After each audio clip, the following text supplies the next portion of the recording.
Dans cette leçon, je voudrais parler d'un codage très particulier d'arbres que l'on nomme XML. Donc XML est un langage de description d'arbres. Donc je prends volontairement cette définition pour montrer effectivement comment des arbres peuvent être codés en XML et comment XML en fait représente des arbres. Donc par exemple un arbre, qu'est-ce que c'est? Eh bien souvent c'est quelque chose qui a des branches. Les nœuds, donc les endroits où les branches se connectent, sont souvent liés avec une étiquette, on va dire l'étiquette 1. Quelquefois les arcs qui mènent d'un nœud à un autre sont eux-mêmes étiquetés. Donc ici on va prendre un autre arbre, donc ici on va avoir par exemple une seconde étiquette, étiquette 2. Ici, on pourrait avoir une étiquette 3. On peut aussi noter que ceci est un arc 2. Et puis donc, il y a d'autres arcs, etc.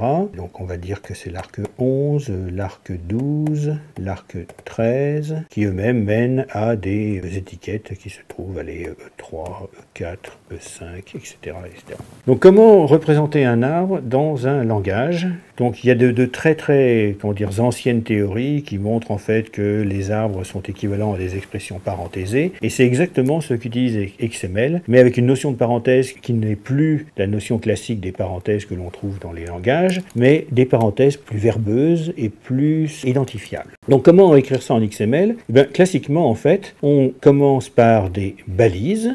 Donc ceci est une balise que j'appelle éthique 1 et dans lequel je vais ensuite décrire ma structure d'arbre. Donc éthique 1 est un nœud qui lui-même possède en fait un arc 1 qui mène à un autre nœud qui a une étiquette 2 et qui lui-même contient donc des arcs, etc.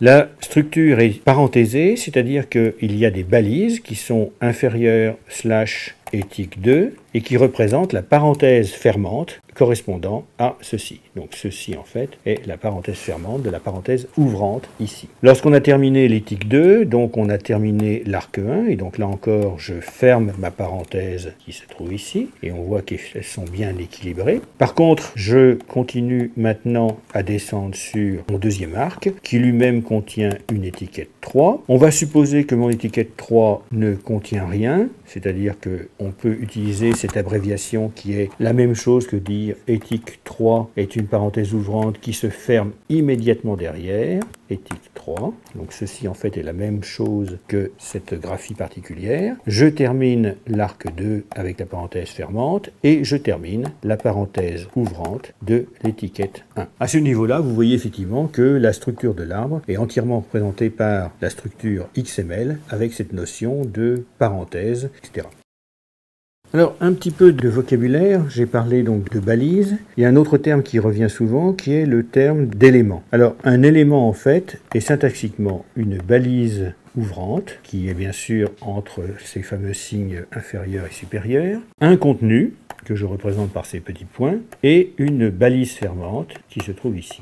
Si je regarde effectivement ce qu'est un élément en termes d'arbre, eh bien un élément en fait c'est un sous-arbre de l'arbre total. Les balises ouvrantes et les balises fermantes ici à l'intérieur peuvent contenir d'autres choses et donc ce fameux sous-arbre qui lui-même contient des nœuds, des arcs et donc lui-même des balises ouvrantes et fermantes. J'ai mentionné la graphie qui est la balise ouvrante fermante qui en fait s'écrit directement comme ça et qui correspond donc d'une certaine manière à une feuille puisqu'elle ne contient rien d'autre comme sous-arbre inclus. Les balises ouvrantes elles-mêmes, en fait, peuvent, et seulement les balises ouvrantes, peuvent en fait avoir des attributs particuliers. Donc une balise ouvrante, en fait, peut avoir la forme d'un signe inférieur, d'un nom, qui est souvent appelé l'étiquette, le tag en anglais, et ensuite on peut avoir une série d'attributs qui sont sous la forme nom égale valeur, où valeur est une chaîne de caractères particulière, et on peut utiliser aussi bien les apostrophes que les doubles guillemets pour noter ces attributs. On peut en mettre un nombre quelconque et on termine bien sûr par le crochet. Les attributs ne peuvent se mettre que sur les balises ouvrantes, les balises fermantes n'en ont pas. Alors, maintenant que vous avez le vocabulaire, comment écrit-on un document XML particulier?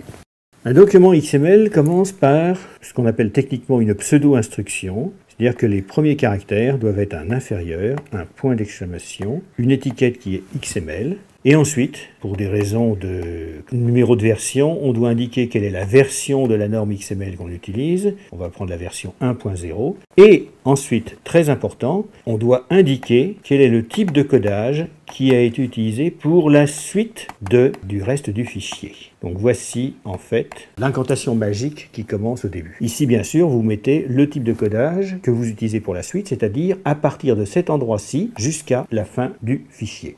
Et ça, c'est très important, car ça veut dire maintenant qu'un document XML, vous pouvez lire en ASCII les premiers caractères jusqu'au signe inférieur pour savoir dans quel type de codage vous devez lire le reste de la chose. Et ça veut dire que dans 10 ans, en fait, même si vous avez utilisé un codage un peu particulier, comme, je ne sais pas, un UCS4, si jamais ça existe, vous pourrez savoir qu'effectivement, ça a été codé avec ce système particulier, et ensuite retrouver sur Wikipédia comment arriver à décoder les octets qui sont là. Les premiers octets, c'est de l'ASCII pur et dur, et donc vous n'avez aucun problème à les comprendre. Une fois que vous avez fait ça, eh bien, vous n'avez plus qu'à écrire un arbre, et donc ça veut dire des balises ouvrantes, des balises fermantes, et donc en fait, ce que l'on attend derrière, c'est un unique élément qui commence donc par des parenthèses, des contenus, et un élément, une parenthèse finale à la fin de votre fichier. Donc voici la structure d'un document XML standard. Un dernier point avant de passer aux qualités d'un document XML, c'est, j'ai mentionné que les attributs pouvaient être écrits sous la forme nom égale quote valeur, et donc c'est une chaîne de caractères et on termine par de nouveau une apostrophe, ou bien de mettre la chose entre des doubles guillemets, valeur, double guillemets. Ça veut dire effectivement que si à l'intérieur d'une valeur on veut utiliser à la fois des apostrophes et des doubles guillemets, on a un problème puisqu'effectivement on est un peu coincé par la nature du codage que l'on a pris. Ça veut dire en fait que si on veut aussi utiliser dans les textes les fameux caractères qui sont supérieurs et inférieurs, en fait il nous faut distinguer l'usage de ces caractères comme étant les caractères nécessaires à exprimer la structure de XML de simples caractères ou parce qu'on a envie d'écrire que 3 est inférieur à 4 par exemple. Alors, il existe ce qu'on appelle des entités, et il y a 4 entités qui sont obligatoirement connues de XML, qui sont inférieures, supérieures, quote et double quote, et qui ont pour nom les graphies, un et commercial. Donc pour ceci, le inférieur, c'est less than, point virgule. Pour supérieur, c'est greater than, point virgule. Pour le quote, c'est quoi ou quote? Je ne sais plus, vous vérifierez sur Wikipédia. Et sur les doubles guillemets, c'est apostrophe, mais écrit sous la forme apost. En fait, il faut retourner ces deux-là pour les deux autres-là. Donc vous avez ces graphies-là qui permettent d'écrire. Donc maintenant, si vous voulez écrire dans un attribut n égale quelque chose qui contient à la fois un quote et un double quote, vous écrirez apost point virgule, quo point virgule, quote, ce qui permet de coder les bonnes choses. Si à l'intérieur d'une balise, vous voulez écrire un truc, vous pourrez écrire quelque chose comme, lt, point virgule, et ceci permettra de générer graphiquement un inférieur.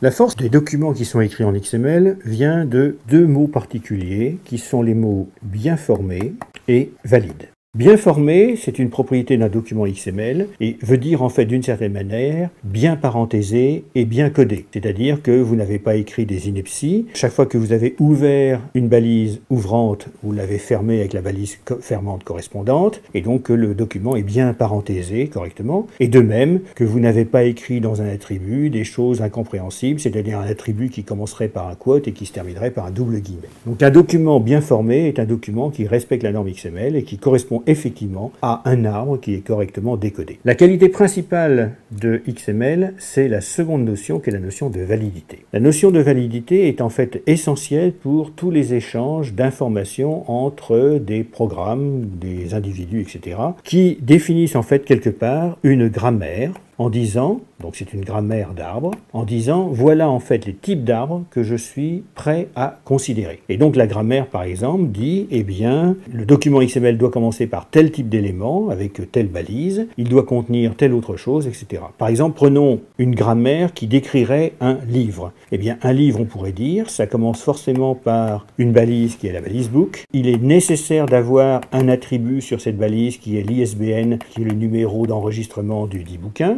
Et le bouquin doit contenir nécessairement un titre, et le titre il doit être écrit entre les balises titre et title, fin.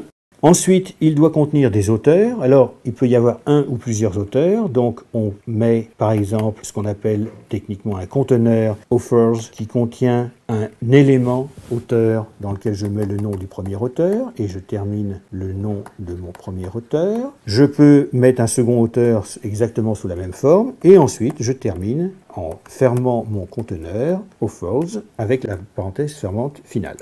Et puis, je termine mon book ici. Donc, je ne rentre pas dans les procédés de description de grammaire. Il en existe au moins deux qui sont ce qu'on appelle les schémas XML, qui sont peu lisibles. Un autre qui est lui aussi normalisé, c'est Relaxing, ou RelaxNG, New Generation, qui permet d'écrire des grammaires qui ressemblent à ce qu'on appelle les BNF, c'est-à-dire les formes de Bacchus-Nord. Et la validité fait qu'un document XML bien formé est valide s'il répond à la grammaire. Et répondre à la grammaire a une qualité essentielle qui est que si vous répondez à la grammaire, c'est-à-dire que par exemple tous les bouquins ont forcément l'attribut ISBN, ont forcément un premier fils en termes d'arbre qui est le titre et un second fils qui est un conteneur qui contient lui-même des fils qui sont les auteurs, alors le traitement d'erreur des programmes qui sont amenés à lire les documents XML est considérablement raccourci parce qu'en fait le document a été valide par un procédé automatique qui vérifie l'adéquation du document par rapport à la grammaire, et donc le programme qui exploite le document XML n'a plus à se soucier de savoir est-ce qu'il existe vraiment un sous-arbre titre dans Book. Non, ça a déjà été vérifié par la grammaire, et donc ce n'est plus à vérifier. Ce qu'il faut savoir, c'est que dans grand nombre de programmes qui ont à traiter des documents, le traitement d'erreur fait quelquefois plus que la surface du traitement lui-même intéressant. Donc ceci permet en fait, dans les échanges entre processeurs, entre fabriques, entre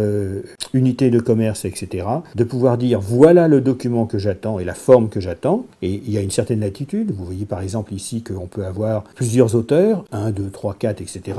Et lorsque le document qu'on reçoit est valide, alors on peut le traiter en étant sûr que certaines qualités de ce document sont bien présentes. Donc voici en fait les deux qualités essentielles de XML, même si effectivement aujourd'hui des formats alternatifs comme JSON par exemple sont souvent utilisés dans les modules web. JSON permet d'échanger des données, mais n'assure pas la validité qu'assurent les documents XML. Donc voilà pourquoi XML, même s'il est verbeux, en fait, vous apporte des qualités indéniables. Un, on peut vérifier automatiquement que les documents sont bien formés, et donc on n'envoie pas des choses qui n'ont pas de sens. Et deuxièmement, qui sont bien valides par rapport aux grammaires qui ont été spécifiées lors des échanges de coopération entre deux individus qui souhaitent échanger de l'information.